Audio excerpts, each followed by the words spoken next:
Already இது போல ஒரு அலையன்ஸ பார்த்துருக்காங்க. ஆனாலும் இது புதுசு.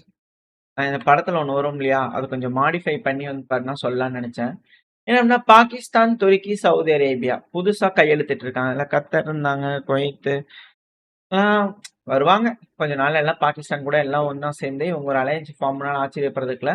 பட் ஆனா இப்போதைக்கு பாகிஸ்தான், துருக்கி, சவுதி இப்போதைக்குன்னே பல நாளா இப்போதைக்குன்னே ஆயிட்டு இருக்கு இந்த அலையன்ஸ். உங்களுக்கே தெரிஞ்சிருக்கும். இது ரொம்ப வருஷமா பேசிட்டு இருக்கக்கூடிய ஒரு விஷயம் தான். ஆனா இப்ப கையெழுத்திடப்பட்டிருக்கு. பாகிஸ்தான், துருக்கி, சவுதி அரேபியா ஒரு மெமராண்டம் ஆஃப் அண்டர்ஸ்டாண்டிங்ல கையெழுத்து போட்டிருக்காங்க. புரிந்துணர்வு ஒப்பந்தம்ல கலெக்டிவ் டிஃபென்ஸ் நாட்டோ மாதிரி. யாராவது ஒருத்தங்க மேல கை வச்சா எங்க எல்லாத்து மேலயும் கை வச்ச மாதிரி ஆய் அப்படிங்க வளர்ந்துரும் அப்படிங்கிறத சொல்லி இது வந்து ஒரு armed aggression against one country எல்லா கண்ட்ரியும் வரும் எல்லாத்து மேலயும் கை வச்ச மாதிரி கணக்கு அப்படிங்கிறாங்க. அப்படி என்ன கணக்காகும் அப்படிங்கிற கேள்வி. நீங்க அமெரிக்காவே வந்து பாத்தீங்கன்னா வேற மாதிரி கணக்காயிட்டு இருக்காங்க. என்ன பண்றதுன்னு தெரியாம யோசிச்சுட்டு இருக்காங்க. இப்ப ஏன் இது போல ஒரு அலையன்ஸ் அதுவும் சவுதி, பாகிஸ்தான், துருக்கி அப்படிங்கும்போது இங்க அமெரிக்கா அப்படிங்கிற ஒருத்தங்களோட பிரசன்ஸ், அவங்களோட உதவி, அவங்களோட எய்டு அதெல்லாத்த விட இவங்களுக்குள்ள இருக்கணும்னா இவங்க எல்லாரும் ஒண்ணா இருக்கணும் அப்படிங்கிற ஒரு அலையன்ஸ் அப்படிங்கிறவங்கள ஃபார்ம் ஆகுறாங்களா அப்படின்ற கேள்வி. ஏன்னா இப்ப பாகிஸ்தானோட ஒரு தேவை அதிகரிச்சிருக்கு. அந்த நாட்டோட தேவை பலருக்கு தேவைப்படுது அப்படின்னா பாகிஸ்தானுக்கு வந்து பாத்தீங்கன்னா பல நாடுகள் உதவுவாங்க. பாகிஸ்தானுக்கு என்ன தேவையோ அதுக்கும் இப்ப இந்த நாடுகள்லாம் உதவுவாங்களா அப்படின்னு கேள்வி இல்ல. ஆல்ரெடி துருக்கிக்கு நம்மளுக்கு ஒத்துவும் வராது, உதவும் உதவாது. அது சண்டை தான். அது அந்த காலத்துல இருந்து சண்டை தான். எப்ப நம்ம ஆளுங்க போய் அங்க பாலஸ்தீன் இப்ப இருக்க பகுதி அந்த டைம்ல வந்து பாத்தீங்கன்னா அடிச்சாங்களோ, யூகே கிட்ட கட்டுப்பாட்டுக்குள்ள இருக்கக்கூடிய பகுதிகளை யூகே கூட சேர்ந்து நம்ம அடிச்சோமோ, ஒட்டோமன் எம்பையர் காலத்துல இருந்து அது ஒரு தகராறு பிடிச்ச வேலையா மாறிடுச்சு. ஸோ துருக்கி வந்து பாத்தீங்கன்னா பழைய பகையெல்லாம் மனசுல வச்சிருக்காங்க அப்படிங்கிறதோட ஒரு கான்ஸ்பிரசி தீரம் உண்டு. ஸோ அதனாலேயே துருக்கி நம்மளுக்கு எகெயின்ஸ்டா அக்ரெசிவான ஒரு முடிவுல எடுப்பாங்க அப்படிங்கிறது போல இருக்கு. ஸோ துருக்கி ஒன்ஸ் அந்த சைட்ல இருந்தா இன்னொரு சைட்ல வந்து பாத்தீங்கன்னா சவுதி அரேபியா. ஸோ இப்ப இவங்க இருதரப்புலையும் இணைஞ்சு பாகிஸ்தானோட செய்யறாங்க ஒப்பந்தங்கள் போடுறாங்கன்னா பாகிஸ்தானுக்கு ஆல்ரெடி வந்து பாத்தீங்கன்னா எந்த அளவுக்கு நம்ம மேல கொலகாண்டன்னு தெரியும். ஸோ இவங்க 2 பேர் இதுக்கப்புறம் உதவிகள் செய்யறாங்க அப்படின்னு. ஏன்னா பாகிஸ்தானோட உதவி அவங்களுக்கு தேவைப்படுது. பாகிஸ்தான் கிட்ட அணு ஆயுதம் இருக்கு. இப்ப ஈரான் கிட்ட வந்து பாத்தீங்கன்னா இதுக்கப்புறம் அணு ஆயுதம் இருக்கு, நாங்க அடிக்க போறோம் பண்ண போறோம்னு அமெரிக்கா வர போறது கிடையாது. அவ்வளவுதான் முடிஞ்சு. இதுக்கப்புறம் வந்து பாத்தீங்கன்னா காலாட்படை இது போல இப்ப இந்த நாடுகள்லாம் வந்து பாத்தீங்கன்னா ஒரு அண்டர்ஸ்டாண்டிங்ல இருக்கணும், ஒரு அலைன்ஸ்ல இருக்கணும் அப்படிங்கிறாங்க. ஸோ இது வந்து பாத்தீங்கன்னா இத நீங்க மேப்ல வரைஞ்சு பாத்தீங்கன்னாலே ஈரானை வந்து பாத்தீங்கன்னா சுத்தி வளைக்கக்கூடிய ஒரு திட்டம் அப்படிங்கிறது போல தெரியும். இப்ப ஈரான் இதை உடைக்கணும்னா என்ன பண்ணும்? பாகிஸ்தானுக்கு எதிரான மனப்பான்மையில இருக்கக்கூடிய நாடுகளோட அலையணும். ஸோ இப்ப ஈரான் யார் கூட வரணும் அப்படின்னு உங்களுக்கு கேள்விகள் ஆட்டோமேட்டிக்கா வந்துடும். இப்ப பாகிஸ்தான் ஸ்ட்ராங்கா இருக்காங்க. துருக்கி, சவுதி அரேபியா அவங்க 2 பேரும் பண்றாங்க அப்படின்னா நம்ம யாருக்கு எகெயின்ஸ்டா இருப்போம் அப்படின்ற கேள்விகள் வருது. ஸோ இந்த இடத்துல என்ன மாதிரியான ஜியோ பாலிட்டிக்கல் மூவ்ஸ் இதுக்கப்புறம் நடக்கும் அப்படிங்கிற கேள்விகள் வருது. நடக்கக்கூடிய விஷயங்கள் செய்திகள் வச்சு பார்க்க ஆரம்பிக்கலாம். ஸோ அமெரிக்கா போயிடுச்சுன்னா இங்க அமைதி வந்துடும் அப்படிங்கிறதுக்கு இங்க ஒரு எண்ணமா இருந்ததுன்னா அதெல்லாம் கிடையாது. இதுக்கப்புறம் தான் கேமே இங்க ஸ்டார்ட் ஆகும் அப்படிங்கிற பலரும் சொல்றாங்க. ஸோ இது இந்த சைட்ல இருக்க எல்லாத்துக்கும் தெரிஞ்சு போச்சு. சரி இந்த இடத்துல பிரச்சனை தான் அப்படிங்கிறது போல. ஆனா சீனாவோட ஸ்டேட் ஓன்ட் இருக்கும் இல்லையா? எல்லா நாடுகளும் அந்தந்த நாடுகள்னு வச்சிருப்பாங்க இல்லையா? சின்போக் SINOPECன்னு நினைக்கிறேன். சினோபெக். ஸோ இவங்க வந்து என்ன செய்யறாங்கன்னா ரஷ்யா கிட்ட இருந்து சீப்பான அது என்னங்க சீப்பு? ஆனா அந்த ஆயில் ஓடின எண்ணெய் கொஞ்சம் தூரம் கம்மியா போமா இல்ல மைலேஜ் கம்மியா கொடுக்குமா? இது என்ன சீப்பாயிரும் ஒண்ணுமே புரியல. ரஷ்யா காசு கம்மியா கொடுத்தாங்கன்னா சீப் ஆயிருமா அது அப்படிங்கிற கேள்வி வருது. பட் இருந்தாலும் பரவாயில்ல. மேற்கு நாடுகள் அந்த வார்த்தை ஜாலங்களை பயன்படுத்துவாங்க. அதுல வந்து பாத்தீங்கன்னா இது போல சீப்மாங்க. அவங்க ஏதோ பெரிய மைனர்களாட்ட ஒரு நினைப்பு வச்சுட்டு மத்தவங்களை சீப்மாங்க. அவங்களே இங்கதான் வந்து காசு கொடுத்து வாங்கிட்டு இருக்கிறாங்க அப்படிங்கிறது வேற கதை. பட் இருந்தாலும் பரவாயில்ல. ரஷ்யாவோட ஆயில வந்து பாத்தீங்கன்னா கம்மியான விலைக்கு வாங்குறாங்க. ESPO அப்படிங்கிற க்ரூட் வந்து பாத்தீங்கன்னா மாற்றம் அடையுது. இந்த மிடில் ஈஸ்ட் சப்ளையர்ஸ் இருக்காங்க இல்லையா? ஈரான் போருக்கு அப்புறம் அது எந்த அளவுக்கு பிரச்சனையா இருக்கு அப்படிங்கறத தெரிஞ்சுக்கிட்டதுனால சீனா வந்து பாத்தீங்கன்னா சவுதியோட ஆயில் பர்ச்சேஸ முற்றிலும் தடுத்துட்டாங்க அப்படிங்கிறாங்க. சவுதி அரேபியா கிட்ட இருந்து வாங்கக்கூடிய எண்ணெய கச்சா எண்ணெய முற்றிலும் தவிர்க்கிறாங்க சீனா அப்படின்னா இங்க நம்ம இன்னொரு விஷயம் ஃபர்ஸ்ட் பாகிஸ்தான் ஒரு சைடு நீங்க யோசிச்சிட்டீங்க. அடுத்தது சீனா அப்படின்னு வந்து நிக்குது அப்படின்னா, இந்த ஏரியால சவுதி அரேபியாவோட ஆயில நம்பி இல்லாத ஒரு சூழ்நிலைக்கு சீனா வருதுன்னா, சீனா போருக்கு ரெடி ஆகுறாங்கன்னு அர்த்தம். சீனாவோட வர்த்தக பாதை அந்த இடத்துல இருக்கிறத நாங்க கட் பண்ணிருவோம், தடுத்துருவோம், முடிச்சிருவோம் அப்படிங்கிற சொல்லிட்டு இருந்தாங்க இல்லையா? இப்ப அதுக்கான தேவை இல்ல. இது நம்ம வந்து பாத்தீங்கன்னா, இந்த ரஷ்யா, உக்ரைன் பிரச்சனை ஆரம்பத்திலேயே சொன்னோம். சீனா வந்து எதுக்குய்யா போர் காலத்துல அவங்க வாங்க போறாங்க அப்படிங்கிறது போல. ஸோ இப்ப வந்து பாத்தீங்கன்னா, அந்த ஒரு லிவரேஜ் அமெரிக்கா கிட்ட இருந்து போகுது. ஸோ இப்ப சீனா வந்து பாத்தீங்கன்னா, ரஷ்யா கிட்ட இருந்து ஆயில வாங்கிக்கலாம். ஆல்ரெடி ரஷ்யாவே போர்ல இருக்காங்க. அவங்க எப்படி சப்ளை பண்ண முடியும் அப்படின்ற கேள்வியில அவங்க கிழக்கு பகுதியிலிருந்து வாங்கிக்குவாங்கன்னு வச்சுக்கோங்களேன். இப்ப அடுத்தது ஈரான். ஈரானும் ஒரு நல்ல சப்ளையர் தான். ஸோ ஆயில் சப்ளையர்ல வந்து பாத்தீங்கன்னா, ஈரான் டு சைனா அந்த சப்ளை வந்து பாத்தீங்கன்னா உங்களுக்கு கிடைக்கும். ஸோ இதனால பல நாடுகளை நம்பி இருக்கக்கூடிய சூழ்நிலை சைனாக்கு போய் சைனாவோட நம்பகத்தன்மையான நபர்கள் கிட்ட இருந்து இதுக்கப்புறம் வாங்கக்கூடிய சூழ்நிலை உண்டாகுது. ஸோ சவுதி அவங்களோட ஜியோ பொலிட்டிக்கல் வேல்யூவை வந்து பாத்தீங்கன்னா இழந்துகிட்டு இருக்காங்க. ஆயில் நிறைய வேணும், ஆயில் இருந்தாலே பெரிய ஆள் அப்படிங்கிறது வேற. ஆயில் இருந்தாலும் அவங்க கிட்ட வாங்கினாதான் அவங்க பெரிய ஆள், இல்லைன்னா இல்ல.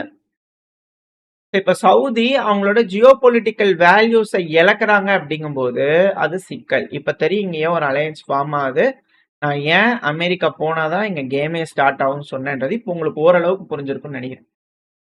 வேல்யூ கம்மியாகுதுன்னா அப்புறம் அவங்க வேல்யூ ரீட்டைன் பண்ணணும்னா எப்படி அப்படின்ற கேள்வி. அதனாலதான் ஈராக்லயும் எண்ணெய் வளங்கள், கேஸ் வளங்கள் எல்லாமே இருக்கு. இப்ப அதுக்கான பிரச்சனைகள் அடுத்தது வரும் அப்படிங்கிற பல அனலிஸ்ட்கள் சொல்றதுக்கான காரணம் இதுதான். யார் அதிகமா அதை ஹோல்டு பண்றாங்களோ அவங்க கிட்ட இருந்து வாங்கியே தீரணுன்ற சூழ்நிலைக்கும் கட்டாயத்துக்கும் தள்ளப்படுதோ அவங்களுக்கு தான் வேல்யூ. ஆல்டர்னேட் இருந்தா அது வேல்யூவே இல்லை. இதைத்தான் நம்ம சேனல்ல ஃபர்ஸ்ட்ல சொல்லிட்டு இருக்கோம். ஸோ ஓரளவு உங்களுக்கு புரியும் நினைக்கிறேன். ஸோ ரஷ்யாவோட க்ரூட் ஆயில் வந்து பாத்தீங்கன்னா வாங்கிக்கிட்டு இருக்காங்க சைனா. அதுவும் டைரக்டா நடுவுல வேற ஒரு கரன்சி எல்லாம் இல்லாம டைரக்டா சீனாவோட யுவான் ரஷ்யாவோட ரூபல்லே வந்து பார்த்தா வர்த்தகம் பண்ணிக்கிறதுனால மேலும் அது கம்மியா இருக்கு. எந்த ஒரு பிரச்சனையும் இல்லாம இரு நாடுகளுக்குள்ள தங்குத்தடை இல்லாம வர்த்தகங்கள் நடக்கும். Fuel export steady and safety அப்படிங்கிறது போல இங்க நடந்துகிட்டு இருக்கு. இதுல சவுதியோட வேல்யூ கம்மி ஆகுது அப்படிங்கிறது போல சொல்லும் போது உங்களுக்கு ஒரு டவுட் வந்திருக்கலாம். இந்த செய்தியை சொன்னா நீங்க கன்ஃபார்ம் பண்ணிக்குவீங்க. அதாவது சவுதியோட க்ரூடு ஷிப்மெண்ட் அமெரிக்காக்கு அப்படின்னு வழங்கக்கூடிய அந்த ஷிப்மெண்ட் ஜீரோவா மாறி இருக்கு. வரலாறுல டாலர் பெட்ரோ டாலருக்கு அப்புறம் வர்த்தகம் நின்றுக்கு அப்படின்னா அது இப்பதான். சவுதிக்கு அமெரிக்காக்கு நடுவுல தடையில்லா வர்த்தகம் அப்படிங்கிறது இருந்துட்டு இருந்துச்சு. இப்ப க்ரூட் ஆயில் அப்படிங்கிறது வந்து பாத்தீங்கன்னா ஜீரோவா மாறி இருக்கு. ஏன்னா அமெரிக்கா வந்து பாத்தீங்கன்னா வெனிசுவேலால பாத்துக்குவாங்க, அதான் அவங்க எடுத்துக்குவாங்க, அவங்களுக்கு பிரச்சனை இல்லை. இப்ப சவுதியோட வேல்யூ முற்றிலும் கம்மியா இருக்கு. இப்ப அமெரிக்காவோட தேவை இல்ல, அமெரிக்காக்கு தேவை இல்ல சூழ்நிலை அந்த போல வந்துருச்சு. இப்போ சவுதியவே வந்து பாத்துக்க வேண்டிய ஒரு சூழ்நிலைக்கு தள்ளப்படுறாங்க. இதனால இங்க மாதிரியான ஒரு அலையன்ஸ் வருது. இந்த அலையன்ஸ் எந்த மாதிரியான பிரச்சனைகளை உருவாக்கும்? இப்போ ஈரான் சைனா இங்க இருக்கக்கூடிய உறவுகள் மேம்பட்டுச்சுன்னா பாகிஸ்தான் சீனாவோட உறவுகள் விரிசல் அடையுமான்ற கேள்விகளும் வருது. இங்க என்ன மாதிரியான விஷயங்கள் இதுக்கப்புறம் நடக்க போகுது அப்படிங்கிறத வரக்கூடிய ஜியோ பொலிட்டிக்கல் மூவ்ஸை வச்சு இந்த வர்த்தக பாதை அவங்களுக்குள்ள இருக்கக்கூடிய அந்த சப்ளை லைன்ஸ் சொல்றோம் இல்லையா, ஸோ அதை பேஸ் பண்ணி தான் இதுக்கப்புறம் உறவுகள் இருக்க போகுது. இப்ப நம்ம பார்த்துட்டு இருக்கிறதெல்லாம் போரே இல்லை. சைனா எப்போ தைவான்ல கை வைக்கிறாங்களோ அப்போ பெரும் போரா இருக்கும் அப்படிங்கிறது போல பல அனலிஸ்டோட கணிப்புகள். அது ஒரு குட்டி தீவு தானப்பா அப்படின்னாலும் அது கடுகு செலுத்தாலும் காரம் குறையாதுங்கிறது போல ரொம்ப நாளைக்கு இழுத்து விட்டாங்கன்னா அப்புறம் சீனாக்கும் பிரச்சனை, சீனாவை நம்பி இருக்கக்கூடிய பல நாடுகளுக்கும் பிரச்சனை அப்படிங்கிறது போல வரும். பட் இருந்தாலும் அதுவும் அவங்க ரெடியாகி தான் இருப்பாங்க. எல்லாமே எல்லாத்தையும் தெரிஞ்சுக்கிட்டாங்க. இது ட்ரோன் யுகம். ரஷ்யாவும் நீண்ட நாள் போருக்கு தான் ரெடியா இருக்காங்க. அதனாலதான் இந்த அளவுக்கு இழுத்துக்கிட்டு இருக்கு.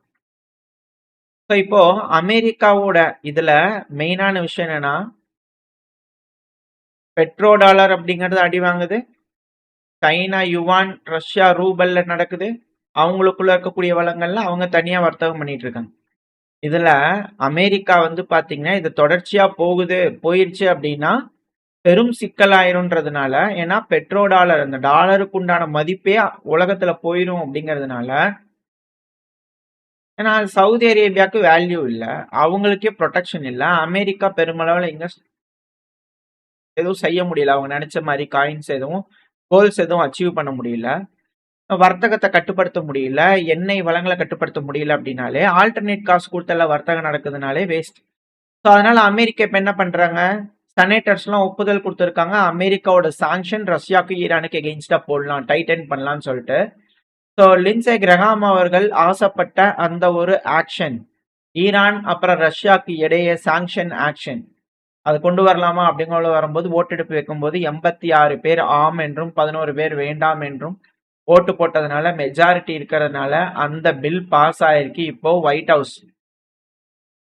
ஹவுஸுக்கு வந்து பாத்தீங்கன்னா திருப்பி வரும் ஆகஸ்ட்ல இத பண்ணுவாங்க அப்படிங்கிற சொல்றாங்க. ஒன்ஸ் இது நடக்குதுன்னா ரஷ்யா கிட்ட நம்ம ஆயில் வாங்குறோம், ஈரான் கிட்ட நம்ம ஆயில் வாங்குறோம், மூன்றாம் நாடுகளுக்கும் சாங்ஷன் வரும். அவங்க கிட்ட இருந்து வாங்கி என்ன பண்ணாலும் ஏது பண்ணாலும் சாங்ஷன் அப்படிங்கிறது போல ஒரு சாங்ஷன் வரும்போது நம்மளும் இதெல்லாம் பாதிப்படைவோம். அப்படி பாதிப்படைகிறதுனால நம்மளும் பிரிக்ஸ்ல இருக்கோம். ஸோ இதனால டாலர் இந்த மேற்கு அப்புறம் கிழக்கு அப்படிங்கிறது போல இரு பிளவுகளா பிரியுமா அப்படிங்கிற கேள்விகள். இந்த வேர்ட்ஸ் எல்லாம் வந்து பாத்தீங்கன்னா நடுவுல சும்மா ஒரு வேர்டா இந்த உலகமே 2 ஹெமிஸ்பியரா பிரிய போகுதா, இந்த உலகத்துல இப்ப 2 மூளை மாதிரி ரைட் பிரெயின் தனியாவும் லெஃப்ட் பிரெயின் தனியாவுமா அப்படிங்கிறது போலாம் நீங்க டைட்டில் பார்த்திருப்பீங்க. அதுக்கான அர்த்தம் உங்களுக்கு புரிஞ்சிருக்கும். மேற்கு சார்ந்த அவங்களுக்குள்ள வர்த்தகம், அவங்களுக்கான காசு, அவங்களுக்கான என்விரான்மெண்ட். கிழக்குக்கான காசு, கிழக்குக்கான ரிசோர்சஸ், கிழக்குக்கான என்விரான்மெண்ட். ஸோ அப்படி வந்து பாத்தீங்கன்னா முற்றிலும் பிரியுதா அப்படிங்கிற கேள்விகள். இந்த இடத்துலதான் வந்து பாத்தீங்கன்னா நிக்குது இந்த போர். இது வந்து ஒரு ரஷ்ய பிரதமர் விளாடிமிர் புட்டின் அவர்கள் சொன்னாரு, எல்லாரும் வேர்ல்டு வார் 1 சொன்னாங்க, வேர்ல்டு வார் 1 தான் வேர்ல்டு வார் 2 போச்சுன்ட்டு. ஆனா வேர்ல்டு வார் 0ன்னு ஒண்ணு இருந்துச்சுப்பா, அதுக்கப்புறம் தான் வந்துச்சு அப்படிங்கிறது போல அவரு ஒரு போரை வந்து பாத்தீங்கன்னா சொல்லியிருந்தார்.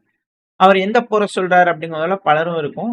இது அதுக்கு முன்னாடி வேர்ல்டு வார் 1க்கு முன்னாடியே ஜெர்மனி வந்து பாத்தீங்கன்னா இந்த மொரோக்கோ இந்த ஏரியாலாம் வந்து பாத்தீங்கன்னா அவங்க இன்ஃப்ளூயன்ஸ் பண்ணிட்டு இருந்தாங்க. ஆப்பிரிக்கால ஏகப்பட்ட சிக்கல் இருந்தது போல நிறைய போர்கள், ஒரு போர் எடுத்து நம்ம பார்க்கும் போதும் நம்ம சேனல்ல இதுக்கு முன்னாடி இந்த போரோட இதை பார்த்துட்டு இருந்தோம். அந்த டைம்ல இது போல விஷயங்கள்லாம் நம்ம பார்த்திருப்போம். வேர்ல்டு வார் 1 வேர்ல்டு வார் 2க்கு முன்னாடிலாம் என்ன மாதிரிலாம் விஷயங்கள் நடந்ததுன்னு பார்த்திருப்போம். ஸோ அந்த மாதிரி வந்து பாத்தீங்கன்னா இது அடுத்த உலக யுத்தத்துக்கான ஒரு 0 வாரா இது கருதப்படுமா அப்படிங்கிற ஒரு யோசனை. ஏன்னா அவங்களோட இன்ஃப்ளூயன்ஸ்க்கான ஒரு போர்ல இந்த இடத்துல வந்து பாத்தீங்கன்னா இது போல ஒரு சூழ்நிலையில இருக்காங்க. ரஷ்யால உக்ரைன் பக்கத்துல வரைக்கும் வந்து பார்த்தா நேட்டோ நாடுனால வர முடியல, அவங்க டிஃபீட் ஆயிருக்காங்க. ஸோ ஆன் ரஷ்யன் டேர்ம்ஸ் இந்த பிரச்சனை முடியுதுன்னா, ஸோ ரஷ்யாவோட கட்டுப்பாட்டுக்குள்ள என்ன மாதிரி விஷயங்கள் மேற்கு நாடுகள் எந்தெந்த மாதிரியான விஷயங்களை இழக்க போறாங்க அப்படிங்கறது இந்த போரோட முடிவுல தெரியும். கீழே ஈரான்ல பெருசா வந்து பாத்தீங்கன்னா எதுவும் செய்ய முடியல. ஸோ மிடில் ஈஸ்ட்ல என்ன மாதிரியான மூவ்ஸ் நடக்குது அப்படிங்கிறது இதுக்கப்புறம் இங்க இருக்கக்கூடிய நாடுகள் என்ன மாதிரி டெவலப் ஆக போறாங்க, இதுக்கப்புறம் என்ன மாதிரி ஆயுதங்களை உருவாக்க போறாங்க, நாடுகள் இதுக்கப்புறம் எந்த மாதிரி கட்டமைக்கப்பட்டு திரும்ப யுத்தத்துக்குள்ள எந்த மாதிரியான சூழ்நிலையில என்டர் ஆவாங்க அப்படின்ற கேள்விகள் வருது. இது இப்போ இந்த பிரச்சனையெல்லாம் முடியுதுன்னா முடிஞ்சிருச்சா அப்படின்னு கேட்டீங்கன்னா இல்ல, ஆப்பிரிக்கால இதுக்கப்புறம் பெரும்போரா இருக்கும்.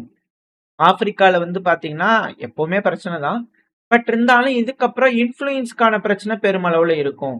அடுத்தது அமெரிக்கா, தெற்கு அமெரிக்கா கண்டத்துல வந்து பாத்தீங்கன்னா பல பிரச்சனைகள் நடக்கலாம் அப்படிங்கிற சொல்றாங்க. வரக்கூடிய காலம் ரொம்ப இக்கட்டான காலம். என்ன மாதிரியான விஷயங்கள் அது அப்படியே ஏசியாவுக்கும் பரவுதுன்னா நாடுகள் ஆட்சி கவிழ்ப்பு, ஆட்சி மாற்றம். இப்ப கூட சமீபத்துல ப்ரொட்டஸ்ட் நடந்துச்சு, இதெல்லாம் பாக்குறோம். ஏன் ப்ரொட்டஸ்ட் நடக்குது, ஆட்சியை மாத்தினா என்ன நடக்கும், என்ன மாதிரி செய்யறாங்க, அப்புறம் நம்ம நாட்டில் இருக்கிற வளத்தை எப்படி கொள்ளையடிப்பாங்க. ஓட்டு போட்டு மக்கள் மத்தியில ஒரு நார்மலா ஒரு விஷயம், ஒருத்தவங்க வந்து எலெக்ஷன்ல நிக்கிறாங்க, ஓட்டு கேட்டு ஜெயிச்சு நடிச்சு ஏதோ ஒண்ணு பண்ணியாச்சும் ஓட்டு கேட்டு ஜெயிச்சு ஏதோ உட்காடுறாங்க பிரைம் மினிஸ்டரா.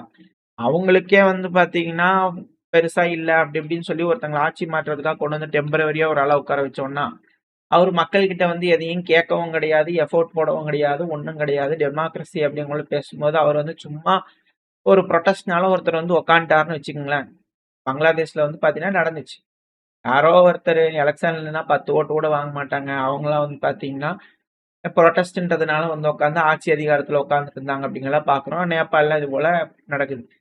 இவங்களே நல்லது பண்ணல அப்படிங்கிறது நம்மளுக்கு யோசனையா இருந்ததுன்னா, அவங்க எப்படி நல்லது பண்ணுவாங்க? இருக்கிறதெல்லாம் சுரண்டி கொண்டு போய் வித்துற மாட்டாங்களா? அப்படிங்கிற கேள்வி எல்லாம் பலருக்கும் இருக்கு. ஸோ அது போல வந்து பாத்தீங்கன்னா, எந்தெந்த நாடுகள்லாம் இது போல வலையில சிக்கி அவங்களோட வளங்கள், அவங்களோட நிம்மதி, என்ன மாதிரியான விஷயங்கள்லாம் இழக்க போறாங்க அப்படிங்கிறது தான் பெரும் கேள்வியா இருக்கு அப்படிங்கிற பல அனலிஸ்டோட கருத்துக்கள்.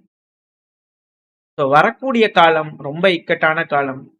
அந்த காலத்துல யாரு டிஃபெண்ட் பண்ணிக்க முடியுதோ, யாருக்கிட்ட உண்மையாலுமே ஸ்ட்ரென்த் இருக்கோ அவங்களுக்கு தான் பீஸ். இந்த அமெரிக்க அதிபர் சொன்னார் இல்லையா, டொனால்டு ட்ரம்ப் அவர்கள், பீஸ் இஸ் த்ரூ ஸ்ட்ரென்த் அப்படிங்கிறதோட அமைதி வேணும்னா ஸ்ட்ரென்த்தா இருக்கும். அதுக்கான சிறந்த உதாரணம் ஈரான். ஈரான் வந்து பாத்தீங்கன்னா ஒரு நியூஸ், ஒரு இமேஜஸ், வீடியோஸ்லாம் ரிலீஸ் பண்ணாங்க. அது அதிர்வலைவுகளை ஏற்படுத்தியிருக்கு. இஸ்ரேலோட ஹெர்மிஸ் 900 ட்ரோன் இருக்கு இல்லையா, உளவு வேலை பார்க்கறதுக்காக ஈரானுக்குள்ள அனுப்பியிருப்பாங்க இல்லையா, அது அப்படியே முழுசா வச்சிருக்காங்க. ஈரான் அப்படியே பிடிச்சிருக்காங்க. சுட்டு வீழ்த்துறது, இன்டர்செப்ட் பண்றதுங்கிறதுலாம் வேற கதை. வா வா வா அப்படிங்கிறத கூப்பிட்டு உட்கார வச்சுக்கிறது அப்படிங்கிறது வேற கதை. ஸோ எலக்ட்ரானிக் வேர்ஃபேரோட டாமினன்ஸ் எந்த அளவுக்கு அப்படிங்கிறத ஈரான் காமிச்சிருக்காங்க. இதை அமெரிக்காவோடதையும் பண்ணி எந்த அளவுக்கு குட்டிகள் போட்டு இப்ப ஈரானோட ட்ரோன்கள் வளர்ந்துருக்கு அப்படிங்கிறத நம்ம பாக்குறோம். இஸ்ரேலோட ட்ரோன்களை இப்ப எலக்ட்ரானிக் வார்ஃபேர் யூஸ் பண்ணி எந்த ஒரு டேமேஜுமே இல்லாம அந்த பீஸ் அவங்க எடுக்கிறாங்க, ஒரு ட்ரோன் எடுக்கிறாங்கன்னா, அவங்க இத்தனை வருஷமா கடினமா உழைச்சு அதை உருவாக்கக்கூடிய அந்த முற்றிலும் வந்து பாத்தீங்கன்னா டெக்னாலஜிய 0 காஸ்ட்ல வந்து பாத்தீங்கன்னா ஈரானுக்கு கொடுத்த மாதிரி. இதனால அவங்களோட ட்ரோன்களே வந்து பாத்தீங்கன்னா, அந்த ஹெர்மிஸ் ரக ட்ரோன்களே வந்து பாத்தீங்கன்னா வேஸ்ட் அப்படிங்கிறது போல ஒரு விஷயமா இது மாறும். இதுக்கு பின்னாடி எவ்வளவு உழைப்பு, எந்த மாதிரியான விஷயங்கள் இஸ்ரேல்ல இருக்கும். இது போல தொழில்நுட்ப வளர்ச்சி இதுக்கப்புறம் எந்த மாதிரி இருக்குன்றது பார்த்துருக்கோம். டெர்மினேட்டர் படத்தை ரியல் லைஃப்ல பாக்குற மாதிரி பார்த்துக்கிட்டு இருக்கோம்.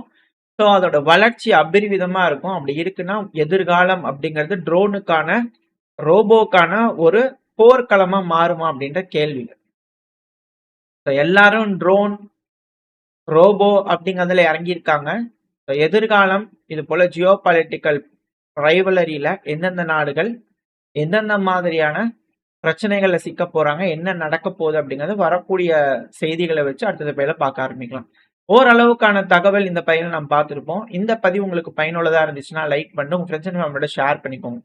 அது கூட மறக்காம நம்ம சேனல் சப்ஸ்கிரைப் பண்ணலாம். மறக்காம சப்ஸ்கிரைப் பண்ணிட்டு உங்களோட கருத்துக்களை கமெண்ட் செக்ஷன்ல சொல்லுங்க. இந்த பதிவு நல்லா இருக்கும்னு நம்பிக்கையில் அடுத்த பையன் உங்க சந்திக்கிறேன். Stay safe. பை.